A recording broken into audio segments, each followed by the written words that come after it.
Welcome dear students once again. आज हम nucleus का पार्ट 3 कंप्लीट करने वाले हैं।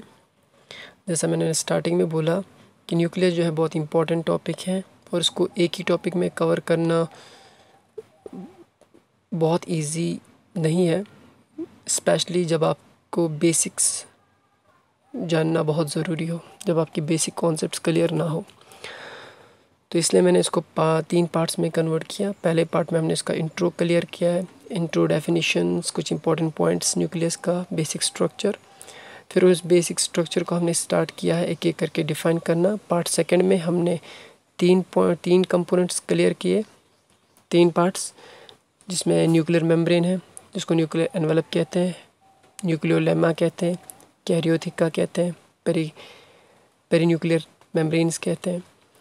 इसके बाद हमने सेकंड पार्ट जो कंप्लीट किया है दैट इज़ न्यूक्लियर पोर्स या न्यूक्लियर पोर कॉम्प्लेक्स। थर्ड जो हमने कवर किया था वो था न्यूक्लियोप्लाज्म या कैरियोलिम्प, जिसमें जो न्यूक्लियस के अंदर जो मटेरियल होता है, फ्लूइड, विस्कस फ्लूइड, जिसमें न्यूक्लियोलस क्रोमैटिन फाइबर्स प्रेजेंट होता है, दैट्स कॉल्ड एज न्यूक्लियोप्लाज्म या कैरियोलिम्प। अब आज हम इसका फाइनली थर्ड कंपोनेंट स्टार्ट करने वाले हैं, थर्ड पार्ट, जिसमें हम बाकी रिमेनिंग जो है इसका कंप्लीट करेंगे। जैसे इसमें हम पढ़ेंगे क्रोमैटिन, जिसके साथ हम क्रोमोसोम्स कॉन्सेप्ट भी क्लियर करेंगे, न्यूक्लियोलस, इसका एक और important part, and finally functions of nucleus, जिसके साथ हमारा ये टॉपिक कंप्लीट हो जाएगा।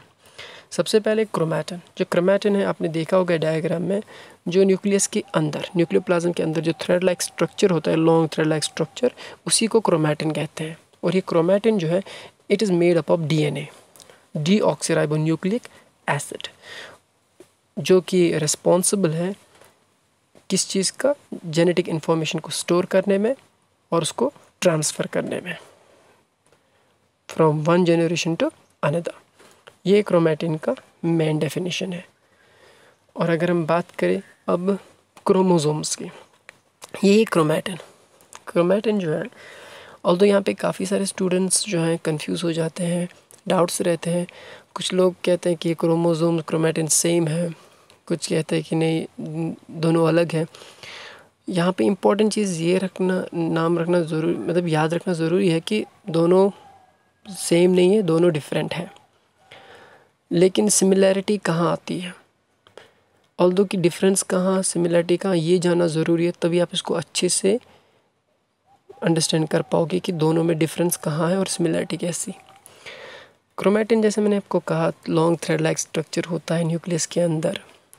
ये बना है डीएनए का, डीऑक्सीराइबोन्यूक्लिक एसिड, जिसमें प्रेजेंट होता है पूरी जेनेटिक इन्फॉर्मेशन, जो एक जनरेशन से दूसरी जनरेशन में ट्रांसफ़र होती है, जो ट्रांसफ़र करते हैं। अब अगर क्रोमैटिन फाइबर जो होता है, जूनिंग अगर हम बात करें, जब सेल डिवाइड होने वाला होता है, तो ये जो थ्रेड लाइक स्ट्रक्चर होता है, ये कम्पैक्ट हो जाता है, यानी मतलब सिकुड़ने लगता है, कम्पैक्ट हो जाता है, कंप्रेस होने लगता है, जिसकी वजह से ये ना, अभी लॉन्ग थ्रेड लाइक था, पतला थिन लॉन्ग थ्रेड, लेकिन अब ये थिक हो जाता है, रॉड लाइक शेप बनाता है, एक round shape, rod like shape बनाता है।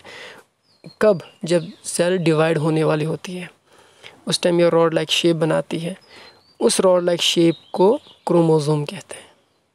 यानी जब ये थ्रेड लाइक हो तो क्रोमैटिन, लेकिन जब ये रॉड लाइक शेप बनती है देन से क्रोमोसोम। अब अगर क्रोमोसोम की बात करें, जैसे मैंने अभी कहा, chromosomes they are rod shaped structure present in nucleus, और इन्हीं में जो कि क्रोमैटिन फाइबर्स से ही मतलब उन्हीं का मॉडिफिकेशन होता है, तो दे कंटेन जेनेटिक इन्फॉर्मेशन। अब अगर क्रोमोसोम की बात करें, they are made up of 2 types of things, 2 main चीज़ों का बना है, DNA, deoxyribonucleic acid, and proteins. तो अगर डीएनए की बात करें, जो कि रिस्पॉन्सिबल है मतलब नए सेल्स को बनाने में, नए सेल्स की पूरी इन्फॉर्मेशन डीएनए के अंदर होती है, तो नए सेल को कैसे बनना है, किस तरह बनना है, उसको कहाँ पे बनना है, ये पूरा ऑर्गेनाइज करता है डीएनए, क्योंकि पूरी इन्फॉर्मेशन डीएनए पे होती है। उसके बाद प्रोटीन्स है, इसमें प्रोटीन्स भी होते हैं क्रोमोसोम्स में, और ये हेल्प करते हैं डीएनए को पैक करने में। क्योंकि डीएनए को ओपन नहीं रख सकते, इसको पैक करना, इसको कम्पैक्ट रखना, उसमें हेल्प करता है प्रोटीन। तो इन दो चीज़ों का बना हुआ है क्रोमोसोम, डीएनए एंड प्रोटीन्स। यहाँ पे आप डायग्राम में देख सकते हो, लेफ्ट मोस्ट साइड में दिस इज़ न्यूक्लियस, जिसमें थ्रेड लाइक स्ट्रक्चर है क्रोमैटिन, और यही क्रोमैटिन जो है ये थ्रेड लाइक है। जब ये न्यूक्लियस डिवीजन के लिए होना होता है तो ये थ्रेड लाइक जो है, यहाँ पे देख सकते हो ये धीरे धीरे किस तरह, ये जो बॉल्स है ये एक्चुअली प्रोटीन है, ये प्रोटीन के आसपास किस तरह घूमने लगता है। प्रोटीन घूमते घूमते, ये प्रोटीन जो है इनको हिस्टोन्स कहते हैं, इसमें जो प्रोटीन होता है देन नोन एज हिस्टोन्स। फिर ये इस तरह का स्ट्रक्चर बना के एक हेलिकल स्ट्रक्चर बनाता है, इसको बोलते हैं DNA helical structure. CD type का, जो सीडी होती है, टेढ़ी सीडी मतलब स्फीयर शेप लाइक, वही स्ट्रक्चर बनाता है ये डीएनए हेलिक्स, बनता है उसी क्रोमैटिन से। और फाइनली इसका स्ट्रक्चर बन जाता है इस तरह, ये देखो कम्पैक्ट और रॉड लाइक, इसी को कहते हैं क्रोमोसोम। ये जो है ये क्रोमैटिन है, ये वाला पोर्शन, और फाइनली ये प्रोसेस होने के बाद ये बनता है क्रोमोसोम। तो ये क्रोमोसोम है। अब आप देख सकते हो दोनों में कितनी डिफरेंस है, ये कंडेंस्ड है और ये सिंपल थ्रेड लाइक है। ये क्रोमोसोम में 3 मेन पार्ट्स होते हैं, जो अपर पार्ट जिसको टेलोमियर कहते हैं, सेंटर पार्ट जिसको सेंट्रोमियर कहते हैं, और ये वाले पार्ट्स जो होते हैं इनको आर्म्स कहते हैं। So this is how chromatin and chromosome is different. किस तरह डिफरेंट होते हैं, किस तरह क्रोमोसोम बनते हैं क्रोमैटिन से। सो इसके बाद जो न्यूक्लियस का लास्ट पार्ट है वो है न्यूक्लियोलस। अब न्यूक्लियोलस आपको पता होगा, जो एक डेंस बॉडी प्रेजेंट होती है न्यूक्लियोप्लाज्म के अंदर या न्यूक्लियस के अंदर, उसको बोलते हैं न्यूक्लियोलस। और इस चीज़ को याद रखना, it's known to be as brain of nucleus. इसको न्यूक्लियस का ब्रेन कहते हैं। न्यूक्लियस, देखो सेल का कंट्रोल सिस्टम न्यूक्लियस होता है, और न्यूक्लियस के ब्रेन को कहा गया है, न्यूक्लियोलस को न्यूक्लियस का ब्रेन कहा गया है। अब इस न्यूक्लियस को देखो, ये जो होता है इसमें थोड़ा राउंड स्ट्रक्चर होता है, लेस और राउंड, पूरा एग्जैक्ट राउंड नहीं होता, और रेस और राउंड टाइप का नियर अबाउट होता है स्ट्रक्चर। और ये न्यूक्लियस के अंदर प्रेजेंट होता है, इस मतलब सेंटर में है, कहीं भी इसकी लोकेशन कहीं भी हो सकती है, न्यूक्लियन के अंदर ही होता है। और ये बना है, इसमें होता है इट्स प्रेजेंट आरएनए और प्रोटीन। क्रोमोसोम में प्रेजेंट होता है डीएनए और प्रोटीन, न्यूक्लियोलस में प्रेजेंट होता है RNA and protein. RNA in A ribo nucleic acid, ये भी एक तरह का इंफॉर्मेटिव, ये भी ये इंफॉर्मेशन इसमें भी स्टोर होता है। वो डीएनए है और ये आरएनए है, राइबो न्यूक्लिक एसिड और प्रोटीन। तो न्यूक्लियोलस में होता है आरएनए और प्रोटीन, क्रोमोसोम में होता है डीएनए और प्रोटीन। ये डिफरेंस आपको याद रखना बहुत ज़रूरी है। तो न्यूक्लियोलस जो है सेंटर मतलब न्यूक्लियस के अंदर प्रेजेंट होता है, थोड़ा थोड़ा स्फीयर शेप, आरएनए को बना है, प्रोटीन का बना है। और आरएनए जो है ये हेल्पफुल है किस में, आरएनए किस में हेल्प करता है, प्रोटीन बनाने में, प्रोटीन सिंथेसिस में हेल्प करता है। जो साइटोप्लाज्म में प्रोटीन बनता है उसमें ही आरएनए हेल्प करता है। स्ट्रक्चर में आप देख सकते हो, ये न्यूक्लियस है, ये सेंटर में किस तरह का न्यूक्लियोलस दिखता है। सो फाइनली इसके बाद अगर देखें, जैसे मैंने कहा कुछ important points, it's called as brain of nucleus. जो बैक्टीरिया और यीस्ट होते हैं उनमें न्यूक्लियोलस नहीं होता, they lack nucleolus.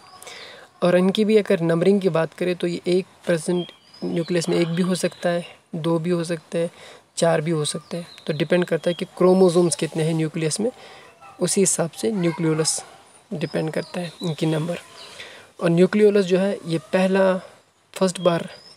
First time इसको रिपोर्ट किया है फोंटेना ने इन 1781 में, फोंटाना।